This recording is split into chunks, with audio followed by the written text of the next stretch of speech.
তোমাকে যে আমি এতক্ষণ ধরে বললাম, আর আমি প্যাকিংও করে নিয়ে আসলাম, কই তুমি তো আমাকে বললে না। নাও এটা ধরো, আর এটা দিয়ে আসো গিয়ে। আমি তো মেয়েটাকে ফোন করে দিলাম, ও অপেক্ষায় থাকবে। আপনি তো শুনলেন মা, আমি আপনার ছেলের সাথে সিনেমায় যাচ্ছি, বাইরে বেরোচ্ছি। আমার না আত্মীয় স্বজনরা ঠিকই বলে যে বৌমাকে না মাথায় তুলিস না, একটু দমিয়ে রাখ। কি আর করবো মা বলুন, আমি তো এরকমই। এখন আমি যদি আপনার মেয়ের বাড়িতে এই পায়েসটা দিতে যাই, তাহলে তো আমাদের আনন্দটা নষ্ট হয়ে যাবে। এক কাজ করুন, আপনি কি করবেন আপনি দেখে নিন, আমরা বরং বেরোচ্ছি।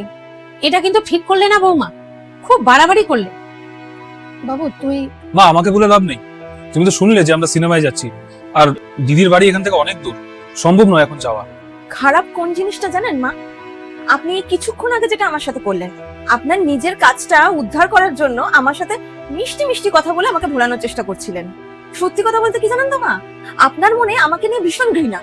শুধুমাত্র যখন আপনার আমাকে কোনো কাজে দরকার পড়ে, তখনই আপনার মুখ থেকে মধু ঝরে।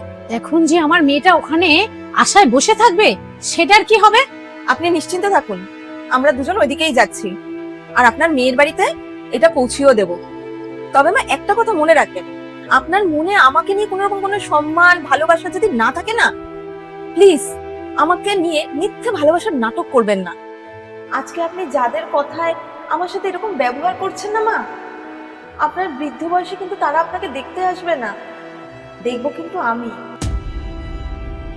শাশুড়িদের কাছে পুরো পৃথিবীর লোক ভালো হয়, শুধু নিজের বৌমা ছাড়া।